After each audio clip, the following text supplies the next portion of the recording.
गोदातीरी ज्ञान पर्वणी घेऊन उत्सव आला, गोदातीरी ज्ञान पर्वणी घेऊन उत्सव आला। वसंत व्याख्यानमाला ही वसंत व्याख्यानमाला, वसंत व्याख्यानमाला आली वसंत व्याख्यानमाला। मुहूर्त मेढम गोरानडे न्यायमूर्तींनी रोवली, जोड त्याला वझेराव साहेबांची मग लाभली। कुसुमांच्या या गावामध्ये, कुसुमांच्या या गावामध्ये ज्ञान यज्ञ पेटला, कुसुमांच्या या गावामध्ये ज्ञान यज्ञ पेटला। वसंत व्याख्यानमाला ही वसंत व्याख्यानमाला, वसंत व्याख्यानमाला आली वसंत व्याख्यानमाला। पुष्प गुंफिले सुंदर पहिले वाचस्पती भिडेनी, ज्ञान कुंभ तो प्राशन केला पुण्यवान लोकांनी। परंपरेला जगद्गुरूंचा, परंपरेला जगद्गुरूंचा आशीर्वाद लाभला, परंपरेला जगद्गुरूंचा आशीर्वाद लाभला। वसंत व्याख्यानमाला ही वसंत व्याख्यानमाला, वसंत व्याख्यानमाला आली वसंत व्याख्यानमाला।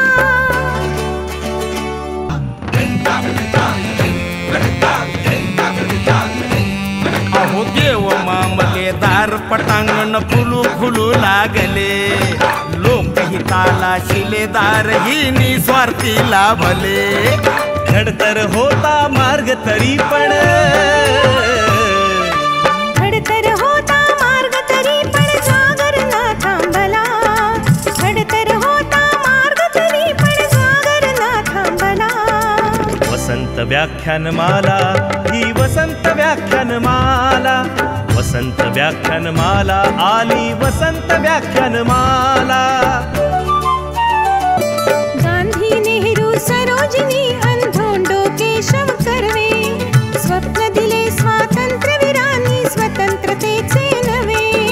स्वरलतिकेचा स्वरसागर हा, स्वरलतिकेचा स्वरसागर श्री गोदेला भेटला। वसंत व्याख्यानमाला ही वसंत व्याख्यानमाला, वसंत व्याख्यानमाला आली वसंत व्याख्यानमाला। आचार्यात्रे हिंदुहृदय सम्राट धडाडून गेले, विचारवंतांच्या प्रतिभेचे दर्शन येथे घडले। प्रबोधनाच्या नव्या युगाचा, प्रबोधनाच्या नव्या युगाचा पुरस्कार हा झाला, प्रबोधनाच्या नव्या युगाचा पुरस्कार हा झाला। वसंत व्याख्यानमाला ही वसंत व्याख्यानमाला, वसंत व्याख्यानमाला आली वसंत व्याख्यानमाला।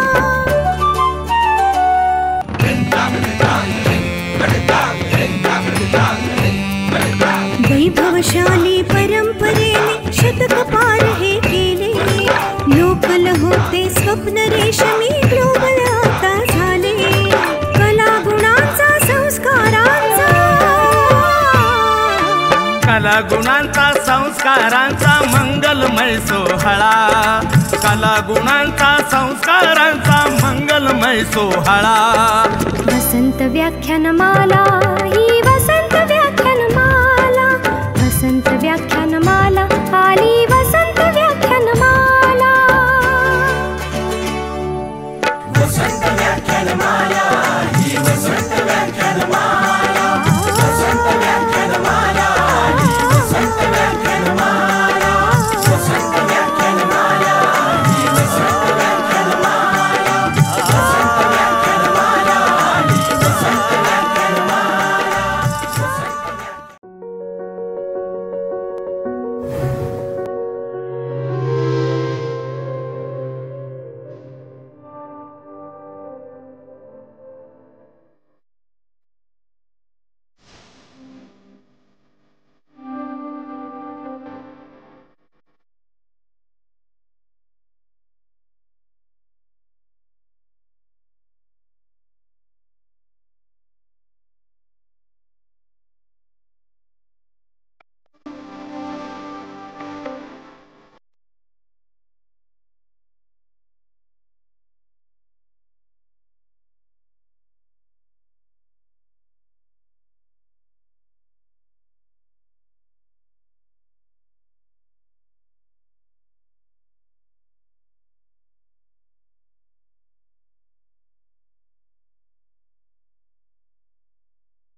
जिथं माती शुद्ध आहे, जिथं प्रत्येक पान एक गोष्ट सांगते, आरोग्याची खरी सुरुवात तिथंच होते. 5 पवित्र तुळशी, राम, कृष्ण, वन, कापूर, बरबरी या प्रत्येकात आहे आरोग्यदायी शक्ती. 127 वर्षांची परंपरा आणि आयुर्वेदाचा अनुभव आता तुमच्या कपात. पवित्र मातीपासून तुमच्या अंतर्मनापर्यंत सपट निरावी पंचतुळशी. वसन व्याख्यानमालेचं 102व्या वर्षातलं आजचं 10वं पुष्प गुंफण्यासाठी सुप्रसिद्ध अर्थतज्ञ डॉक्टर निरंजन राजाध्यक्ष आपल्यामध्ये उपस्थित झाले आहे. मी त्यांना विनंती करतो, कृपया आपण व्यासपीठावर यावं. त्याचबरोबर आजच्या व्याख्यानाचे प्रायोजक सन्माननीय श्रीनिवास मेने यांनाही विनंती करतो, आपण व्यासपीठावर यावं.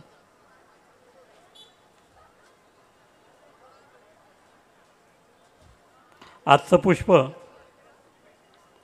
नाशिकमधील सुप्रसिद्ध साहित्यिक आणि चार्टर्ड अकाउंटंट स्वर्गीय प्राध्यापक सुरेश मेने यांच्या स्मृतिप्रित्यर्थ गुंफण्यात येत आहे. प्रारंभी आपण त्यांच्या जीवनावरील चित्रफित बघूया आणि त्यानंतर पाहुणे स्वर्गीय सुरेश मेने यांच्या प्रतिमेला पुष्पहार अर्पण करतात. स्वर्गीय प्राध्यापक सुरेश मेणे, व्यवसायाने चार्टर्ड अकाउंटंट, BYK महाविद्यालयात प्राध्यापक, उच्च शिक्षित, व्यासंगी आणि कवी मनाचे सुरेशजी. लाडशाखीय वाणी मित्रमंडळ, चार्टर्ड अकाउंटंट असोसिएशनचे माजी अध्यक्ष होते. तसेच वसंत व्याख्यानमाला, कल्याणकारी प्रतिष्ठान या सेवाभावी संस्थेचे तसेच लोकहितवादी मंडळाचे ते पदाधिकारी होते.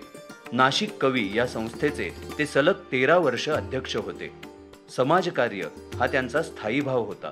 त्यामुळे अनेक संस्थांना त्यांनी सढळ हाताने मदत केली. 2 कविता संग्रह प्रकाशित झालेले हे कवी उत्कृष्ट वक्ता म्हणूनही प्रसिद्ध होते.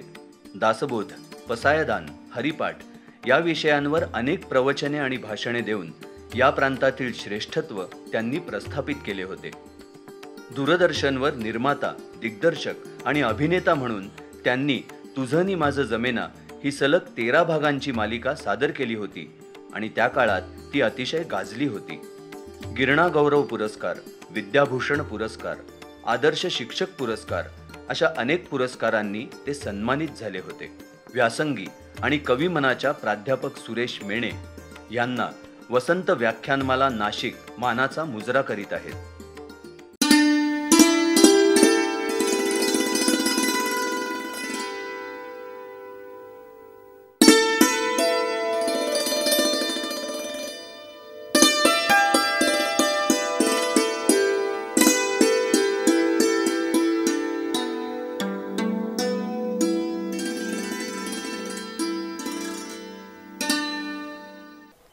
व्याख्यानमालेच्या कार्याध्यक्षा संगीता बापना यांना विनंती करतो, आजच्या वक्त्यांचा त्यांनी परिचय करून द्यावा.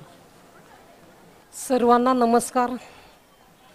आजचे आपले प्रमुख वक्ते डॉक्टर निरंजन राज्याध्यक्ष, आजचे प्रायोजक श्रीनिवास मेने व उपस्थित सर्व श्रोते. डॉक्टर निरंजन राज्याध्यक्ष हे प्रामुख्याने अर्थशास्त्र क्षेत्रातील संशोधक, शैक्षणिक आणि पत्रकार आहेत. मुंबई विद्यापीठातून अर्थशास्त्रात त्यांनी PhD मिळवलेली आहे. ते अर्थ ग्लोबलचे कार्यकारी संचालक आहेत. रिझर्व्ह बँकेच्या अधिकृत इतिहासाच्या 5व्या खंडासाठी भारतीय रिझर्व्ह बँकेचे ते सल्लागार होते आणि 16व्या वित्त आयोगाचे सदस्य म्हणून पूर्वी त्यांची नियुक्ती झाली होती. ती एक अतिशय प्रतिष्ठित अशी नियुक्ती आहे. त्यांच्या संशोधनाच्या आवडीमध्ये मॅक्रो इकॉनॉमिक्स, राजकीय अर्थव्यवस्था आणि आर्थिक इतिहास यांचा समावेश आहे. याआधी ते IDFC इन्स्टिट्यूटमध्ये संशोधन संचालक आणि वरिष्ठ फेलो होते. यापूर्वी डॉक्टर निरंजन राज्याध्यक्ष हे MITच्या आर्थिक दैनंदिन कार्यकारी संपादक होते, जिथे ते मत विभागाचे व्यवस्थापन करायचे. दैनिक संपादकीय आणि पुरस्कार विजेते कॅफे इकॉनॉमिक्स स्तंभ लिहायचे आणि वृत्तपत्रात डेटा पत्रकारिता उपक्रम सुरू करण्यास देखील त्यांनी मदत केली. मी आलेल्या पाहुण्यांचं स्वागत करते. खरं तर आज प्राध्यापक मेने मला आठवतात. एक अष्टपैलू व्यक्तिमत्व BYKमध्ये, म्हणजे पसायदानावर मी पूर्ण नाशिकमध्ये एक असा उत्कृष्ट वक्ता पाहिलेला नव्हता. एक अभ्यासू व्यक्तिमत्वालाच आज एक अभ्यासू व्यक्तिमत्व. डॉक्टरचंही व्यक्तिमत्व फार अभ्यासू आहे. इकॉनॉमिक्स सारख्या विषयात त्यांनी PhD मिळालेली आहे. त्याच तोडीचं व्यक्तिमत्व आपल्यामध्ये उपस्थित आहे. परत सर्वांचं स्वागत करते. धन्यवाद. मी नवलनाथ तांबे यांना विनंती करतो, आपण डॉक्टर निरंजन राजाध्यक्ष यांचा सत्कार करावा.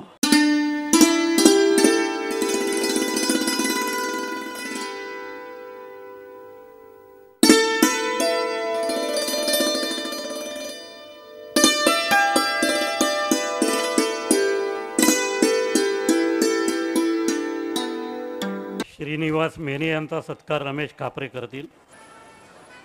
आपल्यामध्ये सौ सायली चपळगावकर या देखील उपस्थित आहेत. मी वसन व्याख्यानमालेच्या वतीनं त्यांचं मनपूर्वक स्वागत करतो.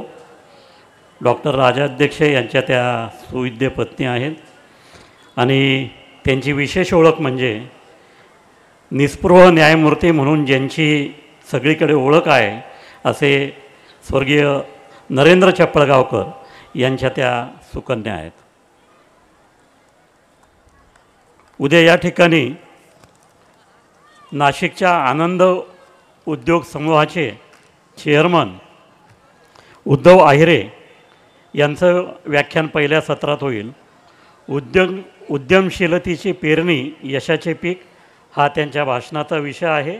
आणि दुसऱ्या सत्रामध्ये बाबाज थिएटर आयोजित रोटरी भक्ती महोत्सव अभंगवाणी हा कार्यक्रम ऋषिकेश शेलार व अश्विनी सरदेशमुख सादर करतील. आजच्या व्याख्यानानंतर बाबाज थिएटर आयोजित रोटरी भक्ती महोत्सव भजनगंगा हा कार्यक्रम ज्ञानेश कुमार वर्मा आणि सहकारी या ठिकाणी सादर करतील. भारताची वाटचाल ही जगातील तिसरी अर्थव्यवस्था अशा दिशेने वेगाने सुरू झालेली आहे.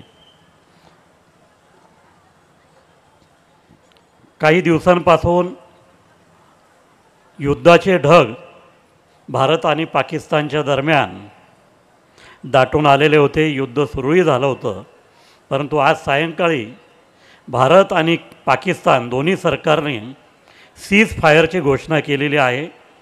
युद्ध हे कोणालाच परवडणारं नसतं. त्याविषयीचे मी काही अधिक भाष्य करणं योग्य नाही.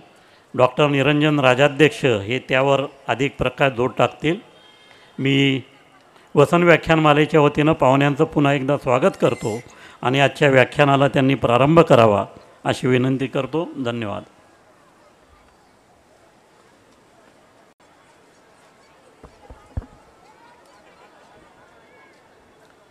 नमस्कार. सर्वप्रथम मी नाशिकच्या व्याख्यानमालेचे जे आयोजक आहेत त्यांचे खूप आभार मानतो मनापासून की त्यांनी मला इथे आपल्यासमोर आणि या सुंदर परिसरात बोलण्याची संधी दिली. मी आज ज्या विषयावर बोलणार आहे तो विषय आपल्या देशाच्या आर्थिक भवितव्याबद्दल आहे. त्याची वाटचाल, विकसित भारत, संधी आणि समस्या. आपल्याला अनेक जणांना माहिती असेल की भारत सरकारने आपल्या देशासमोर एक मोठं ध्येय ठेवलं आहे की 2047 साली जेव्हा आपल्या स्वातंत्र्याला 100 वर्ष होतील तेव्हा आपण विकसित होऊ. हे पंतप्रधानांनी देखील त्यांच्या 15 ऑगस्ट 2022च्या भाषणात देखील व्यक्त केलं हे स्वप्न. तर मी ह्या विषयावर बोलणार आहे की नक्की विकसित भारत म्हणजे काय, ही संधी आहे का आपल्यासाठी, आणि ह्या जे पुढचा जो रस्ता आहे, वाटचाल आहे, त्यात आपल्यासमोर काय समस्या उभ्या राहू शकतात.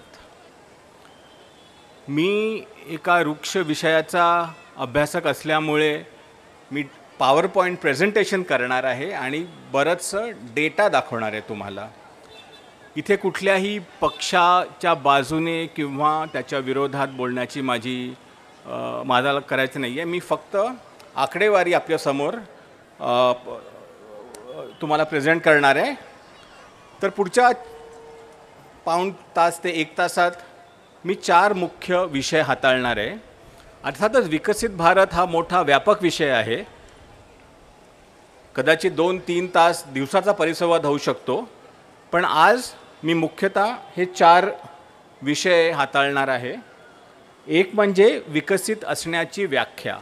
आपण विकसित भारत ही घोषणा अनेकदा ऐकतो, वाचतो याबद्दल, पण जेव्हा आपण म्हणतो की एक देश विकसित झाला आहे, त्याचा नक्की अर्थ काय असतो. आणि ह्यात मी आत्ताच एक सांगून टाकतो की जेव्हा देश विकसित होतो तो फक्त आर्थिकदृष्ट्या होत नाही, पण एक प्रगत समाज देखील त्याभोवती उभा राहतो. दुसरा विषय माझा आहे की भारताला 2047 पर्यंत विकसित होणं शक्य आहे का. म्हणजे आज आपण कुठे आहोत आणि पुढच्या 23, 24, 25 वर्षात कुठपर्यंत जाऊ शकतो हे जरा आपण बघू शकतो आत्ता. तिसरा मुद्दा असा की जर आपण जागतिक इतिहास बघितला, विशेष करून आर्थिक इतिहास, ज्या देशांनी गरिबीपासून ह्या विकसित होण्याच्या टप्प्यापर्यंत पोचले आहेत त्यांचा प्रवास कसा होता. आणि त्यात मुख्यतः 3 मोठी स्थित्यंतरं आहेत. आपल्याला 4 आपल्यासमोर येणार आहेत. त्या 4 स्थित्यंतराबद्दल मी थोडं बोलणार आहे. आणि शेवटी संधी आणि आपल्यासमोर काही ज्या समस्या आहेत त्याबद्दल थोडा प्रकाश टाकणार आहे त्या विषयांवर. तर पहिला, आणि आता मी जरा माझे स्लाइड्स इंग्रजीत असणार, अर्थात मी मराठीत बोलणार आहे कारण मी ह्या स्लाइड्स दुसरीकडे देखील वापरतो, म्हणून मी जरा जो आळशीपणा असतो माणसात तो मी त्याचा फायदा घेऊन मी त्याच स्लाइड्स वापरल्या आहेत थोड्या. तर जेव्हा आपण म्हणतो की भारत किंवा कुठलाही देश विकसित होईल का, विकसित आहे का, विकसित नाही आहे, त्याचा अर्थ काय. तर खरं सांगायचं तर भारत सरकारने ती व्याख्या स्पष्ट केलेली नाही आहे. बरीच कारणं असतील त्यासाठी, म्हणून ती व्याख्या आपणच आपल्यासाठी निर्माण करायची आहे. तर जागतिक बँक म्हणजे वर्ल्ड बँक आहे, तर वर्ल्ड बँकेचे सगळे सदस्य देश असतात की 180, 190. वर्ल्ड बँक त्याचे 4 गट करतं. लो इन्कम म्हणजे मुख्यतः जे खूप गरीब देश आहेत, लोअर मिडल इन्कम म्हणजे जे निम्न मध्यमवर्गीय देश आहेत, अपर मिडल इन्कम जे उच्च मध्यमवर्गीय देश आहेत, आणि हाय इन्कम जे श्रीमंत देश आहेत किंवा आजचा जो विषय आहे आपला आपण म्हणू शकतो जे विकसित देश आहेत. आणि ह्या देशांसाठी म्हणजे हे कॅटेगरीज करण्यासाठी जो मोजमाप असतो तो पर कॅपिटा इन्कम म्हणजे सरासरी उत्पन्न दर नागरिकाचं त्या देशामध्ये. तर एका गरीब देशात सामान्य नागरिक त्याचं वार्षिक उत्पन्न हे $1,150 कमी असतं. हे डॉलरमध्ये आकडे आहेत सगळे. निम्न मध्यमवर्गीय देशामध्ये पर कॅपिटा इन्कम हे ते $1,150 ते $4,500 पर्यंत असतं. उच्च मध्यमवर्गीय देश 4,500 ते 14,000 आणि जे विकसित असतात ते 14,000च्या पलीकडे असतात. तर हा एक संकेत आहे की जेव्हा आपण देशांचा विचार करतो तर ह्या टप्प्यांमधून जावं लागतं दर देशाला. आणि आपल्यासमोर जे ध्येय आहे ते 14,000 आहे. मी नंतर त्यामध्ये एक वेगळा मुद्दा आणणार आहे, पण आत्तासाठी हा 14,000 आकडा आपण जरा लक्षात ठेवा. तर मग प्रश्न आहे की ह्या 4 गटांमध्ये भारत नक्की कुठे आहे. आपल्याला जायचं आहे 4थ्या गटात, पण आत्ता आपण कुठे आहोत. आपण गरीब आहोत, निम्न मध्यमवर्गीय आहोत, उच्च मध्यमवर्गीय आहोत का विकसित आहोत. अर्थातच विकसित नाही आहोत, कारण नाहीतर तर हे 4 गट. आता मी फक्त काही उदाहरणं घेतली आहेत तिथे. जे गरीब देश आहेत खरे देशात जगातले, ते म्हणजे अफगाणिस्तान, सोमालिया, काँगो, युगांडा, हे 4-5 मी देशांची उदाहरणं घेतली आहेत. आपल्याला सहसा माहिती आहेत की ह्या देशांसमोर प्रचंड प्रॉब्लेम्स आहेत. म्हणजे अनेकदा इथे यादवी युद्ध असतात, नाहीतर दुष्काळ असतात. तर ह्या देशांची प्रगती खूप कमी झालेली आहे आणि गरिबी आहे. मग दुसरा गट म्हणजे निम्न मध्यमवर्गीय, तो जो 1150 ते 4500. तिथे किनिया, बांगलादेश, इजिप्त, व्हिएतनामसारखे देश आहे आणि तिथे भारत देखील आहे. म्हणजे आज आपण गरीब देश नाही आहोत. आपल्या देशामध्ये काही लोक गरीब आहेत, पण देश म्हणून आपण गरीब नाही आहोत. आपण लोअर मिडल इन्कम का निम्न मध्यमवर्गीय देश आहोत. त्यानंतर आपल्याला पुढचा टप्पा जो गाठायचा आहे तो उच्च मध्यमवर्गीय देश होण्याचा. तो गाठला की आपण इंडोनेशिया, थायलंड, ब्राझील, चायना, बरेचसे हे आशियाई खंडातले आणि ब्राझीलसारखा लॅटिन अमेरिकामधले देश तिथे पोचू. आणि शेवटी तो विकसित असण्याचा जो टप्पा असतो तिथे मी परत काही म्हणजे अनेक इथे देश असतात, पण ग्रीस, साऊथ कोरिया, जपान, USA. तर म्हणजे आता या 4 गटांमध्ये आपण दुसऱ्या गटात आहोत. पुढच्या 25 वर्षात आपल्याला 4थ्या गटात उडी मारायची आहे.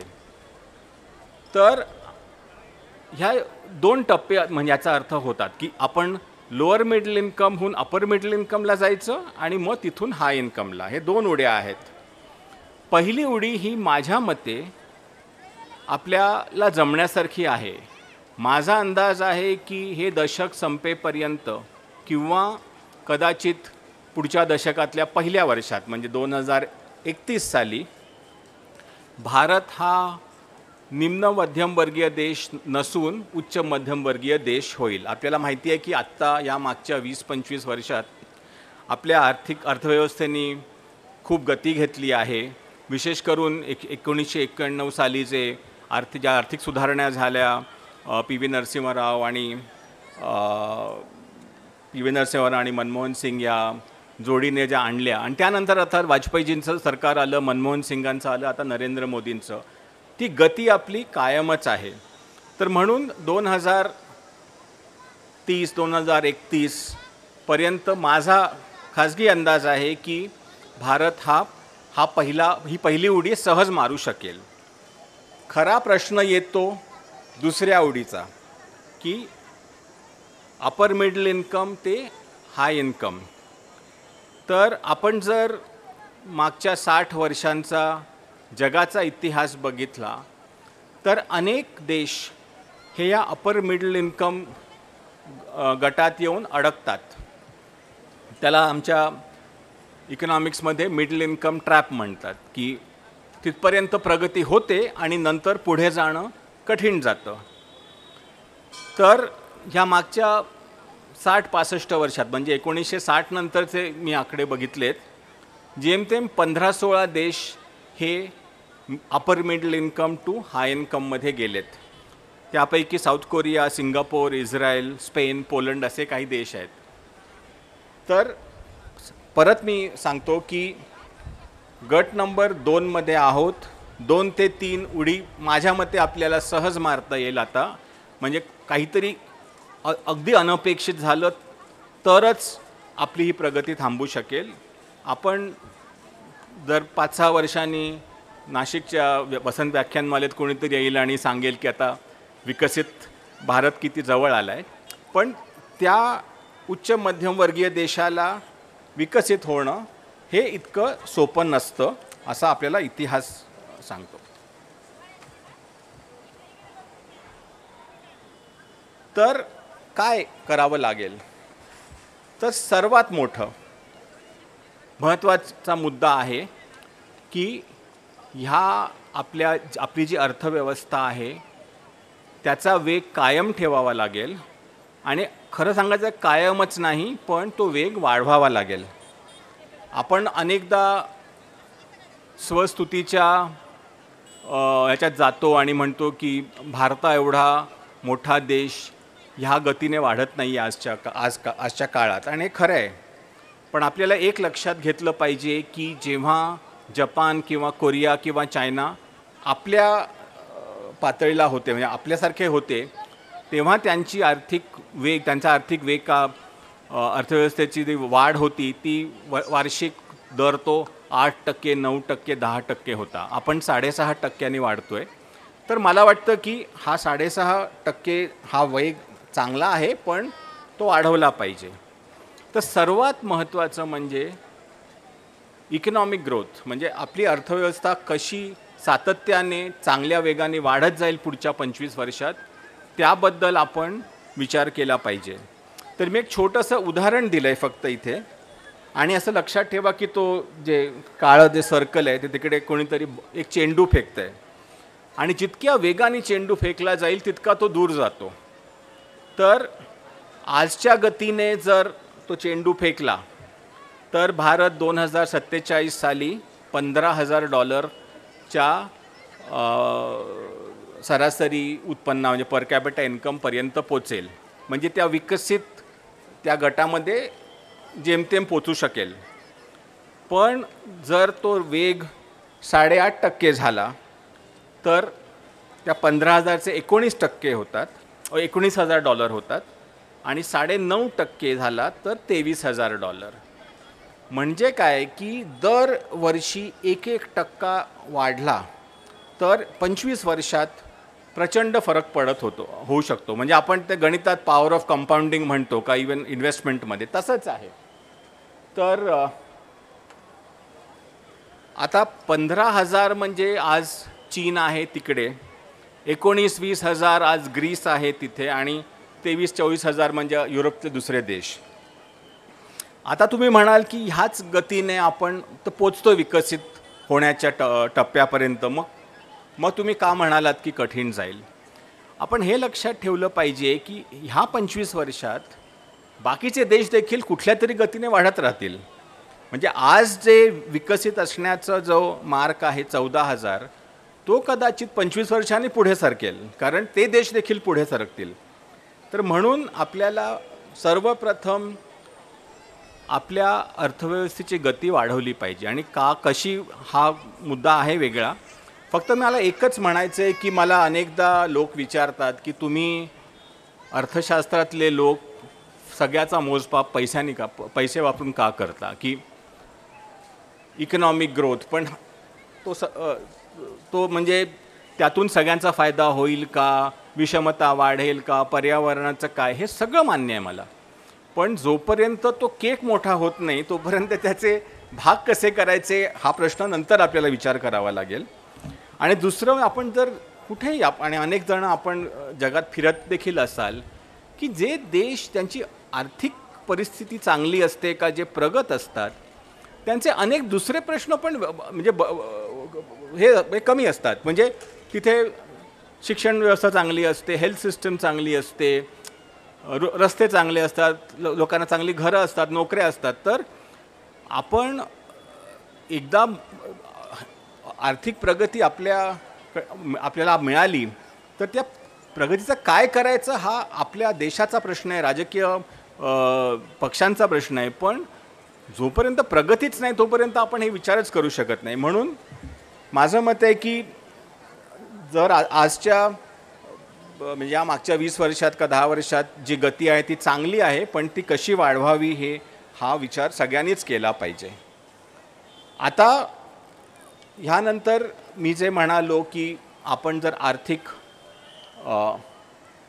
आर्थिक इतिहास बघितला मागच्या 60-70 वर्षांचा, तर ही 4 मोठी स्थित्यंतरं होतात आणि हे अटळ आहेत. म्हणजे आपल्याला आवडो न आवडो ही होणार. आणि काही देशांचे अपवाद सोडले तर दर देश जो गरिबीतून प्रगतीपर्यंत पोचला आहे का, अविकसित ते विकसित झाला आहे, त्या देशांना ही 3 आणि आता ह्या आपल्या काळात चौथं स्थित्यंतर हे अटळ आहे आणि ते कसे मॅनेज करावेत ह्याबद्दल परत आपल्या सरकारलाच नाही पण आपल्याला समाज म्हणून हे केलं पाहिजे. आता मला वाटतं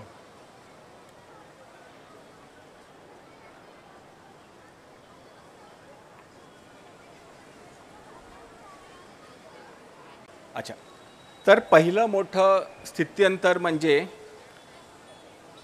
शेतीहून इंडस्ट्री किंवा सर्व्हिसेस, की हळूहळू देशामध्ये शेतीचं महत्त्व कमी होत जातं आणि इंडस्ट्रीचं वाढत जातं. हे सगळ्या देशांमध्ये झाले जे देश प्रगत झालेत ह्या मागच्या 50-60 वर्षात तीव्रतेने.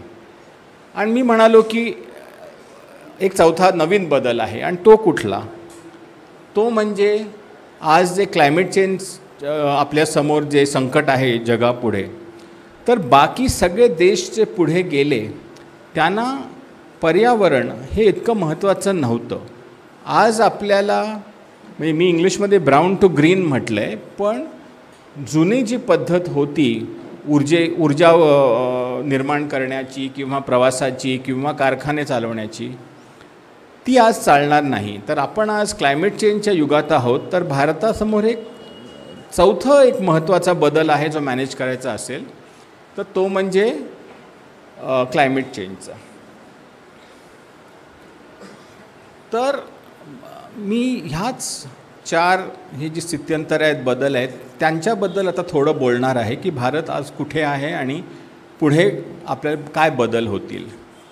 आणि इथेच मला वाटतं की पटकथा नसल्यामुळे सिनेमा नसल्यामुळे पटकथा वाचावी लागणार आहे. आणि विशेष करून शहरीकरणाबद्दल जरा मला कठीण जाणार आहे हे सांगणं, पण बेणी सर म्हणाले की नंतर ते एडिटिंगच्या वेळेला ऑनलाईन ते वापर करतील स्लाईड्सचा. तर पहिला बदल म्हणजे शेती. आणि एक लक्षात ठेवा, मी जेव्हा आत्ता मागचे 15-20 मिनटं आणि पुढे 30-40 मिनटं बोलणार आहे, तर मी आर्थिक बदल हा कुठल्या तरी किती रस्ते बांधले जातात का, किती स्टॉक मार्केट कुठे आहे का, रुपयाचे अवमूल्यन होतं आहे का, GST, ह्याबद्दल बोलणार नाही आहे. मी सामान्य माणसांचं आर्थिक आयुष्य कसं बदलतं ह्याबद्दल मुख्यतः बोलणार आहे. कारण इकॉनॉमिक्सचा एक मूळ तत्त्व आहे की अखेरीस कुठल्याही देशाची प्रगती, आर्थिक प्रगती ही त्या देशातल्या माणसांच्या बुद्धीमुळे, श्रमामुळे, कौशल्यामुळे होते. हे ॲडम स्मिथच्या काळापासनं जो आम्ही आद्य अर्थतज्ञ मानतो आहे. तर म्हणून मी मुख्यतः लोकांचं जीवन कसं बदलत जातं आणि त्या बदलाचा एक मोठं हे असतं कॉमन फॅक्टर की लोक जे कमी प्रोडक्टिव्ह कामं असतात तिथून जास्त उत्पादकतेकडे जातात. तर एक म्हणजे शेतीच्या बाहेर पडणे.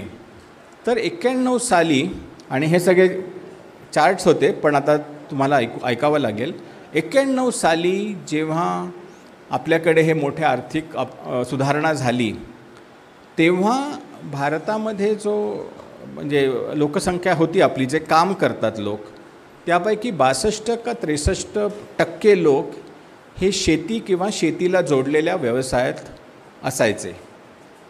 आज 2020पर्यंत हा आकडा 40पर्यंत गेला होता. म्हणजे एक 20% भारताची जी लोकसंख्या आहे का, जे काम करणारे लोकांची संख्या आहे, ती शेतीच्या बाहेर पडली. पॅन्डेमिक नंतर, कोविड नंतर हा आकडा थोडा बदलला आहे. काही आपल्याला माहिती आहे की त्यावेळेला, त्या संकटाच्या वेळी अनेक लोक शहरं सोडून परत गावाकडे गेले आणि हे सगळे परत आले नाही आहेत शहरात. तर म्हणून आज तो आकडा जरा 42-43पर्यंत पण तो हळूहळू परत 40 आणि खाली घसरत जाईल. तर भारताचं म्हणजे जो अनुभव दुसऱ्या देशांचा आहे तो आपला देखील आहे की हळूहळू लोक शेती सोडायला लागलेत. आता ह्याचा अर्थ होतो की जेव्हा लोक शेती सोडतात का दुसऱ्या व्यवसायाकडे वळतात, तेव्हा त्यांना तिथे काहीतरी काम हवं. आणि म्हणून खरं आपलं सर्वात मोठी आपल्यासमोर जे हे आहे की ह्या वाढत्या लोकसंख्येला आणि ह्या लोकसंख्येचे हे बदल होत आहेत की शेतीकडून दुसरीकडे जाणारे लोक आहेत, त्यांना चांगल्या नोकऱ्या, त्यांना चांगले व्यवसाय उपलब्ध आहेत की नाही. तर आत्ता दुसरं म्हणजे मी म्हणालो की ते असंघटित ते संघटित. का आज भारतामध्ये सामान्यतः लोक कुठल्या प्रकारचं काम करतात, तर 58% लोक हे सेल्फ एम्प्लॉईड असतात. म्हणजे स्वतःच्याच शेतावर का स्वतःच्याच दुकानात का छोट्या व्यवसायात ते काम करत असतात. मग 22% लोक म्हणजे 58 सेल्फ एम्प्लॉईड, 22% लोक हे नेहमी मग त्यांना एक स्टेबल नोकऱ्या असतात. म्हणजे ते कंपन्यांमध्ये काम करत असतील, हॉस्पिटल्समध्ये, अगदी आपल्याकडे ड्रायव्हर असतात ते देखील त्यांना दर महिन्याला ज्या लोकांना पगार मिळतो ते 22% आहेत. आणि 20% हे रोजंदारीवर काम करतात. त्या दिवशी त्यांना जे काम मिळतं, मग ते शेतमजूर असतील का ते कन्स्ट्रक्शनवर काम करणारे असतील का आपण स्विगीला आपल्या घरी जे आणतात आपलं खाणं पिणं ते असतील. तर आपल्याला ह्याचा अर्थ काय की फक्त 20% भारतीय ह्यांना दर महिन्याला एक स्टेबल इन्कम मिळतं. 80% छोट्या स्वतःच्या व्यवसायात असतात किंवा रोजंदारीवर काम करतात.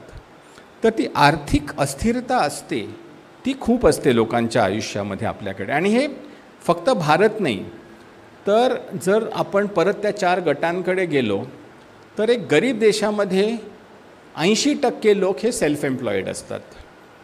एका निम्न मध्यमवर्गीय देशात गेलो भारतासारख्या तर 58%, म्हणजे आपण ज्या पातळीला आहोत आज तिथे.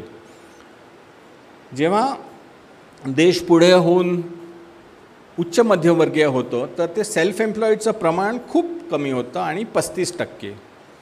आणि श्रीमंत देशांमध्ये जेमतेम 20%, म्हणजे दर 5 कामगार का जे 5 लोक नोकरी करतात, धंदा करतात, फक्त त्यातला अशी एक व्यक्ती असते जी सेल्फ एम्प्लॉईड असते. तर हा जो बदल आहे चालू आहे तो हळूहळू जसं लोक शेती सोडत आहेत तसं लोक चांगल्या नोकऱ्यांच्या शोधात आहेत. आणि त्या नोकऱ्या उपलब्ध करणं हे फक्त सरकारचं नाही, पण अर्थातच खाजगी गुंतवणूक लागेल, परदेशी गुंतवणूक लागेल. पण लोकांच्या आकांक्षा बदलतात, लोकांना आर्थिक स्थैर्य लागतं, शिक्षण घेतात. तर ह्या प्रकारचं हे बदल अपरिहार्य आहेत, पण त्याचा वेग वाढवावा लागेल आपल्याला. आत्ता खूप कमी लोक आहेत ज्यांना नेहमीचं प्रिडिक्टेबल महिन्याला उत्पन्न मिळतं आणि ते बदलायला हवं. तर लोक कुठे जाऊ शकतात, तर एक मोठा म्हणजे परत आपण जपान बघितलं, कोरिया बघितलं, तायवान बघितलं, थायलंड, तर लोक शेती सोडून कारखान्यांमध्ये जातात. आता आपल्याकडे एक वैशिष्ट्य आहे की परत आपले कारखाने, आणि मला खरंच हे पण मला वाटतं ईमेलवर पण लोकांना पाठवू शकतो की आपल्याकडे जे कारखाने आहेत ते खूप लहान कारखाने आहेत, असंघटित क्षेत्रातले कारखाने आहेत. तर भारतामध्ये 65% लोक हे 50च्या म्हणजे ज्या कारखान्यांमध्ये काम करतात त्या कारखान्यांमध्ये 50हून कमी कामगार असतात. आपल्याला बघतो की आपण चायनामध्ये किंवा USA मोठे मोठे कारखाने असतात. का जेव्हा मी मुंबईत वाढलो तेव्हा कापडाच्या गिरण्या होत्या, तर 4000 5000 कामगार दर गिरणीमध्ये असायचे. अजूनही आपण आता आपल्याकडे आयफोनचं जे निर्मिती होते मोठ्या कंपन्यांमध्ये, तर तिथे पण हजारो कामगार असतात. आपल्याकडे काय झालं आहे की त्या प्रकारचा औद्योगिक बदल आपल्याकडे होऊ शकला नाही आहे. कारणं खूप आहेत, मला आत्ता फार कारणांमध्ये जायचं नाही आहे.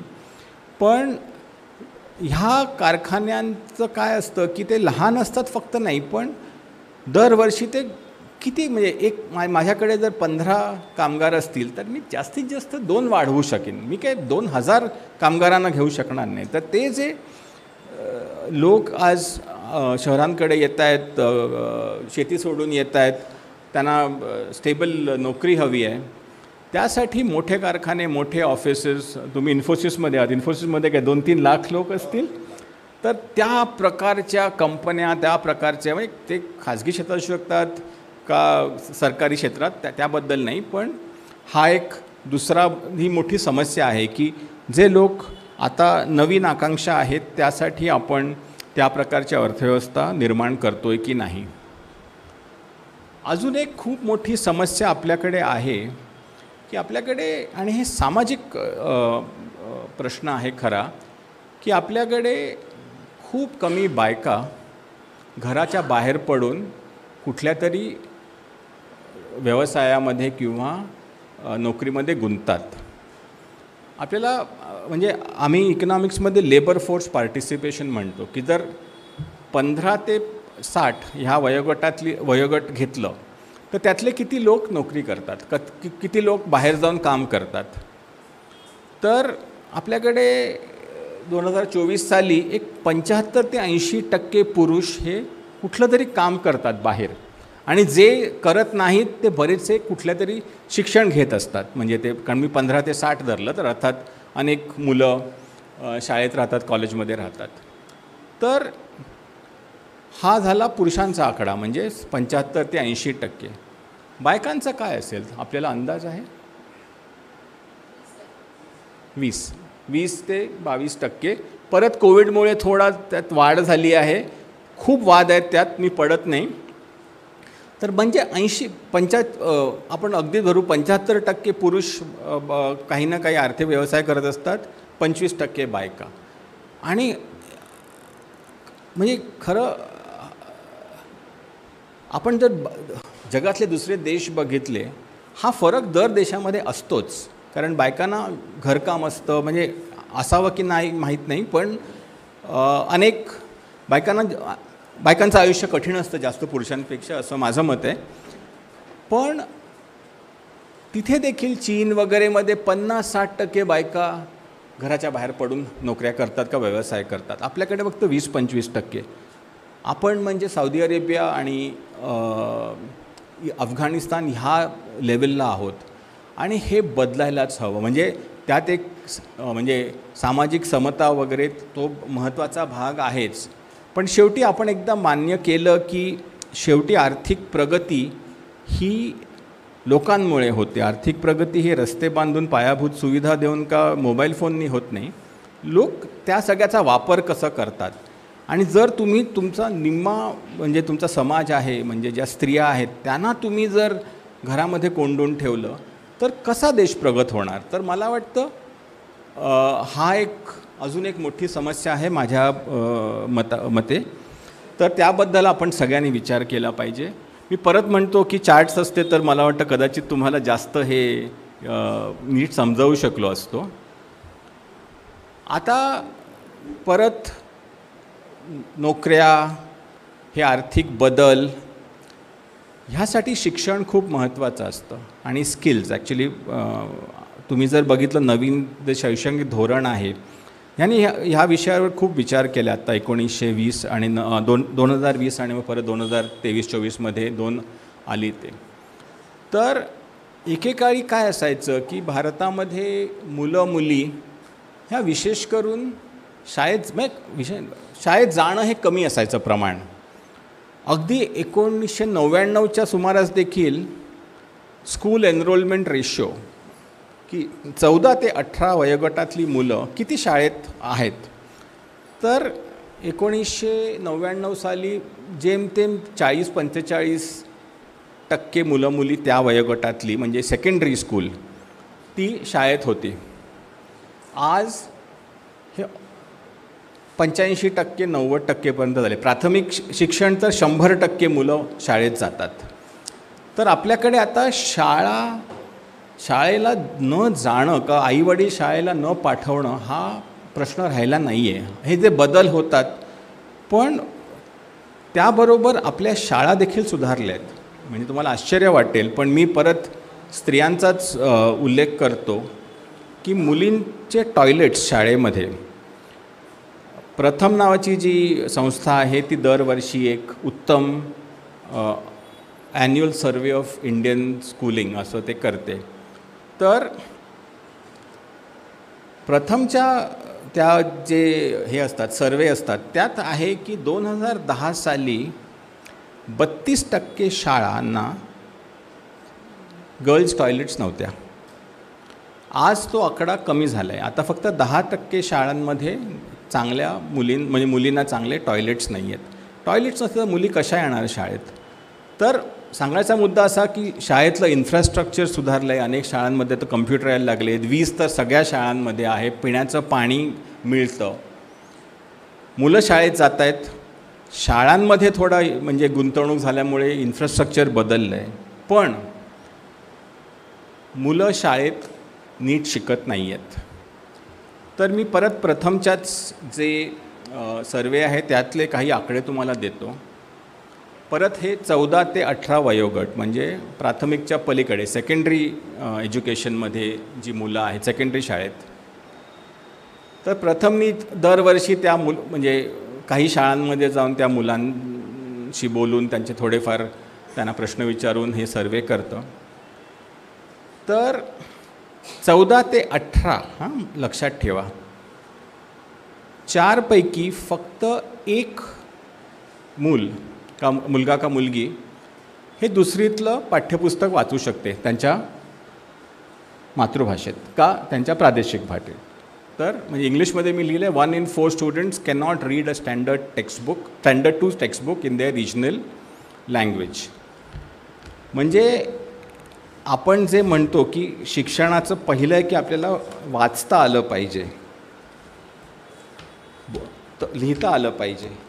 ते अनेक मुलं अनेक नाही म्हणजे बहुसंख्य मुलांना जमत नाही. आपण आपल्या मध्यमवर्गात बघतो ते वेगळं असतं, पण तुम्ही सामान्य गावात जा आहे ते तर मुलं शिकत नाही आहेत. मुलं जात आहेत शाळेत, मुलं शिकत नाही आहेत. त्याच वयोगटात 14 ते 18 ह्यात 50% मुलं ह्यांना साधा भागाकार देखील करता येत नाही. म्हणजे 3 आकड्यांचा एक नंबर आणि त्याच्या खाली एक आकडा म्हणजे साधा भागाकार मुलांना करता येत नाही. हे प्रथम आणि हे प्रथम ते जे रिझल्ट्स आहेत ते भारत सरकारला देखील मान्य आहेत. तसंच मध्ये फायनान्स मिनिस्ट्रीने एक रिपोर्ट केला होता की त्यात त्यांनी म्हटलं की निम्म्याहून अधिक ग्रॅज्युएट्स ह्यांना नोकरीसाठी जे स्किल्स लागतात ते नाही आहेत. सांगण्याचा मुद्दा असा की आपल्याकडे आता हा मोठा बदल होत आहे आणि नोकऱ्या निर्माण केल्या पाहिजेत. त्यासाठी मुलं शाळेत जातात, कॉलेजेसमध्ये जातात, पण त्यात शिक्षण कमी आहे. तर त्यासाठी परत ही एक मोठी समस्या आहे की भारतामध्ये आपली शिक्षण जी पद्धत आहे ती कशी भक्कम करावी. आणि मला वाटतं जर कुणाला वेळ असेल तर हे नवीन जे शैक्षणिक धोरण आहे हे जे फाउंडेशनल स्किल्स म्हणतात की गणित आणि लेखन वाचन त्यावर खूप भार दिला गेला आहे. आता शहरीकरणाकडे येऊ तर आजपासून 2050पर्यंत भारताची लोकसंख्या 22 कोटीने वाढणार आहे. आपल्या लोकसंख्येच्या वाढीचं हे प्रमाण कमी होतं आहे, पण तरीही 2050पर्यंत 22 कोटी अधिक भारतीय असतील. त्यापैकी 35 कोटी हे ही वाढ 35 कोटी हे शहरात वाढ होणार आहे आणि ग्रामीण भागातली लोकसंख्या 12 कोटींनी कमी होणार आहे. हे फार महत्त्वाचं आहे की आज की हळूहळू ग्रामीण भागातली लोकसंख्या कमी होत चाललेली आहे. आणि परत मी तो चार्ट केला होता. तर हे जे शहरीकरण होतं आहे आणि ते वाढत राहणार. आणि माझ्या मते महाराष्ट्रासारख्या राज्यात बहुसंख्य लोक आधीच शहरातच राहतात आणि आपण शहर म्हणजे काय याबद्दल थोडं नंतर बोलू शकतो हे व्याख्यान संपल्यावर.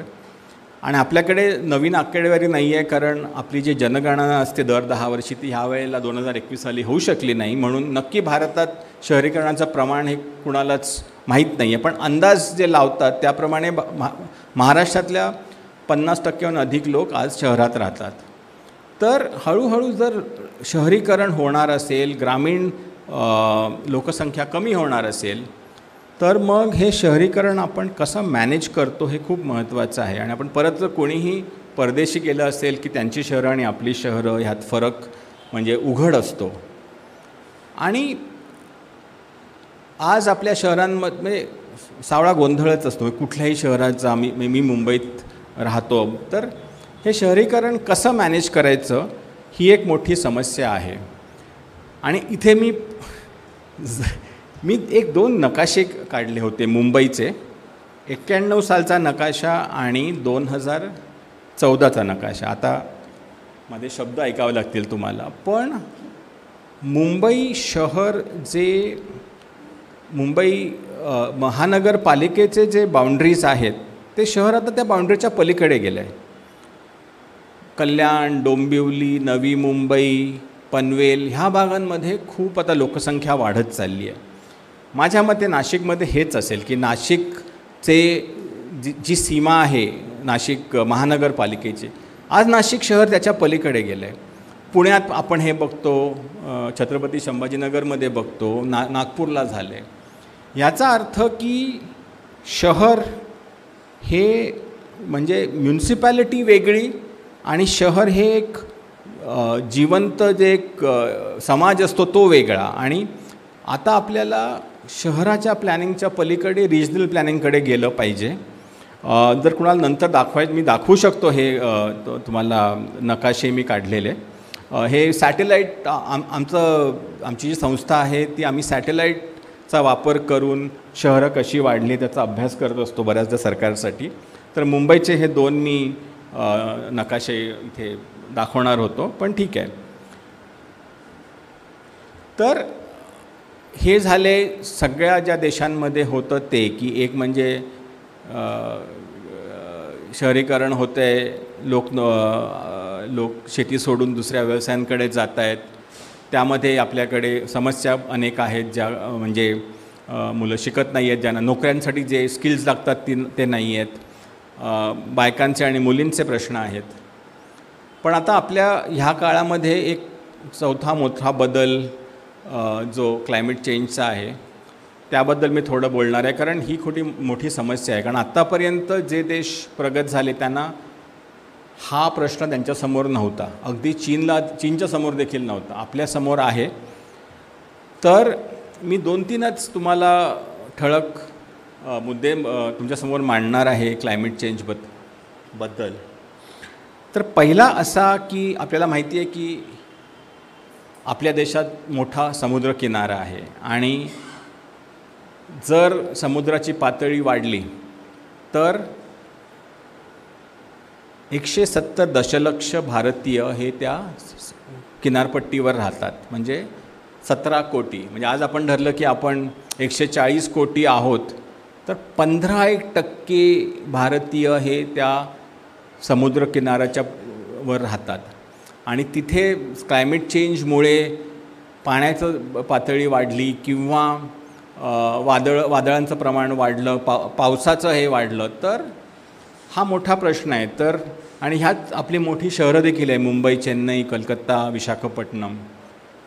तर आपल्याला आपले हे सगळी शहरं ही आम्ही इंग्लिशमध्ये याला क्लायमेट रेझिलियंट म्हणतो, की जसं पर्यावरण बदलत जाईल तशी ही शहरं ही कशी टिकतील आणि इनफॅक्ट वाढतील, कारण लोक तर त्या शहरात येत राहणार. तर हा एक पहिला मुद्दा की 170 दशलक्ष भारतीय हे समुद्रकिनाऱ्यापट्टीवर राहतात. दुसरा ठळक मुद्दा असा की भारतामध्ये जे कामगार जे काम करणारे जी लोकसंख्या आहे 40% ही मी म्हणालो शेतीवर अवलंबून आहे. ह्याचा अर्थ की त्या वर्षी पाऊस पडला नाही का उकाडा असह्य झाला तर ह्यांचं सगळं आयुष्य उद्ध्वस्त होतं. तर 40% आपले लोक हे म्हणजे डायरेक्टली पर्यावरणाच्या बदलाच्यामुळे त्यांच्या आयुष्याला धोका आहे, म्हणजे पाऊस किंवा अतिउष्णता. तर त्यांना ह्या सगळ्यामधून कसं वाचवायचं ह्याचा खूप मोठा म्हणजे हा प्रमाण कमी होत जाईल, पण तरीही 40% 30% हे खूप मोठं आहे. दुसऱ्या देशांमध्ये अमेरिकेत 3-4% लोकच आता शेतीमध्ये उरलेत. आणि तिसरा ठळक मुद्दा असा की आपले हे जे परत कामगार वर्ग आहे का जो व्यवसाय करतो, 50% लोक हे उन्हात काम करतात.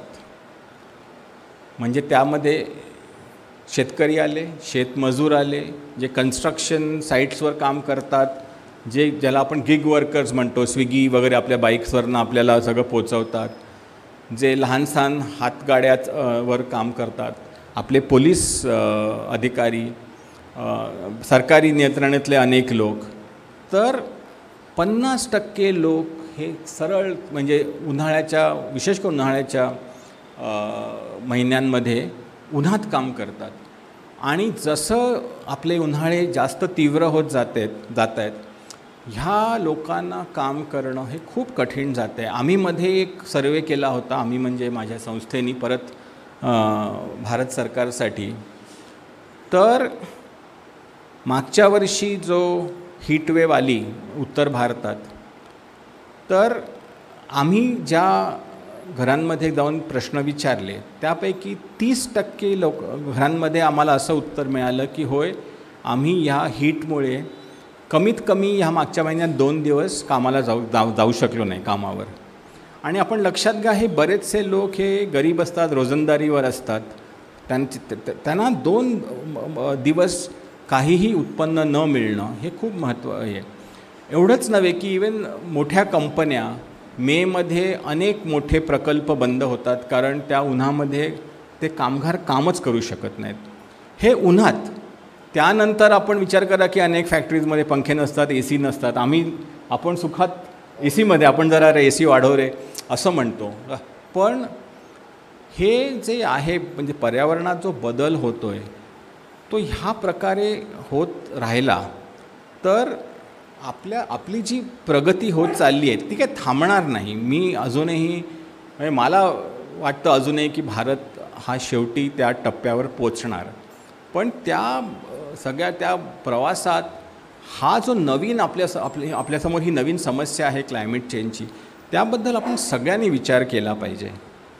आणि मला एक फक्त काय करता येईल तर मी फक्त परत चार्ट होता, तर जे कार्बन इमिशन्स असतात ते ज्यामुळे हे सगळे बदल होत आहेत ते भारतामध्ये कुठून येत आहेत, तर 50%हून अधिक हे आपण जी वीज निर्मिती असते मुख्यतः कोळशातून आपण करतो, तर आपले कार्बन एमिशन्स 51% हे वीज निर्मितीतून येतात, 24% कारखान्यांमधून येतात आणि एक 12-13% आपण जे गाड्या चालवतो बसेस हे ते त्यांनी येतात. तर मुख्यतः वीज जुने कारखाने आणि आपण जी प्रवासाची साधनं वापरतो त्यामुळे बघा ना, आणि मग थोडंफार बाकी म्हणजे शेतीमुळे थोडे आपल्या घरी AC वगैरे असतात त्यामुळे. पण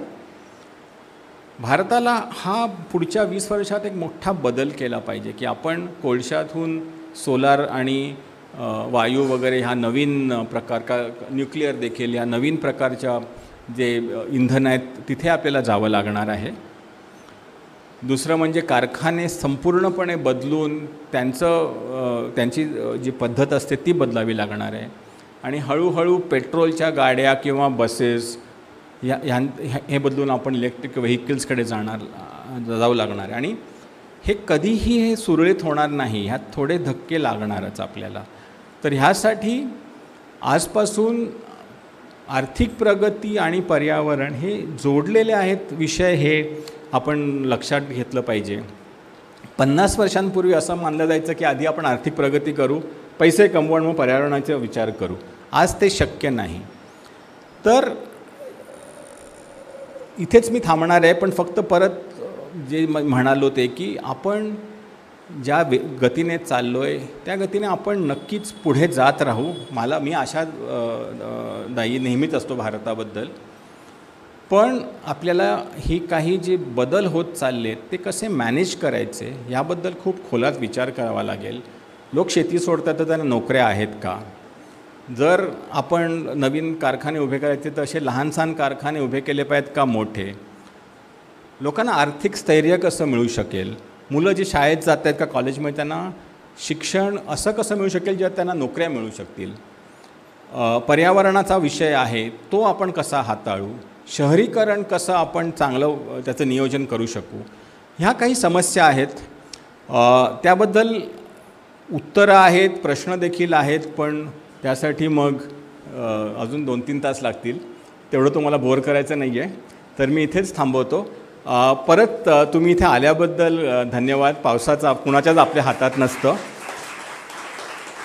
आणि मला परत जरा वाईट वाटतं, कारण अनेक हे आकडे जेव्हा आपण स्क्रीनवर बघतो तेव्हा मी जे काय म्हणतो आहे ते जरा अधिक प्रकर्षाने कळलं असतं कदाचित, का मी नीट बोलू शकलो असतो. तर मी माझं प्रेझेंटेशन इथे ठेवतो आणि आयोजकांकडे पण डिजिटल प्रेझेंटेशन आहे. इथे आल्याबद्दल धन्यवाद. थँक्यू.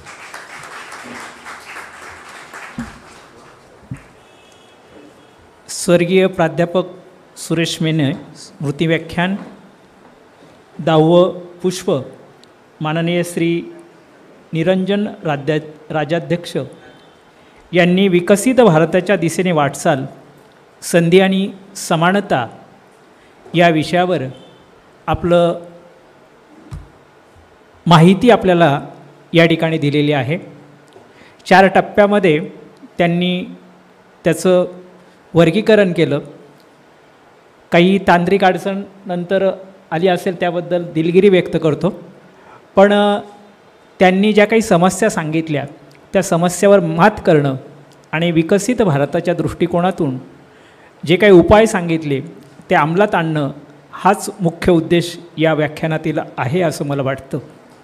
ते या ठिकाणी आले, त्यांनी आपले विचार मांडले आणि विकसित भारताचं स्वप्न 100 वर्ष म्हणजे 2047 सालापर्यंत जे आपण बघितलेलं आहे ते पूर्ण करण्यासाठी काय करता येईल हे पण आपल्याला मार्गदर्शन केलं.